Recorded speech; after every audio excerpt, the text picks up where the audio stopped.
Binabantayan ng Pangasinan Provincial Disaster Risk Reduction Management Council ang antas ng tubig sa Sinukalan River. Sakali kasing umapaw ito, babahain ang malaking bahagi ng Central Pangasinan. Minomonitor din ang water level ng San Roque Dam. May news to go si Jasmine Gabriel ng GMA Dagupan. Mahigpit na minomonitor ngayon ng Provincial Disaster Risk Reduction and Management Council o PDRRMC ang Pantal Sinukalan River. Sa oras kasing umapaw ang tubig mula sa ilog, 100% mababaha ang malaking bahagi ng Dagupan City, Calasiao at Santa Barbara.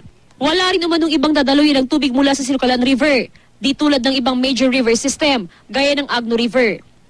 Actually, ang Pangasinan kasi ay catch basin ng mga rainwaters from the upland.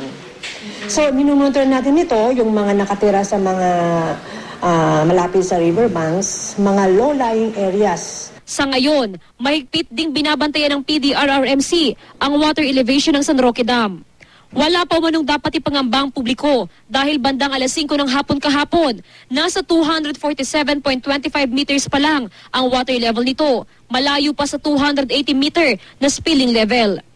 Patuloy naman ang paalala ng PDRRMC na maging alerto ang mga bayan sa Central Pangasinan na sakop ng Sinukalan River.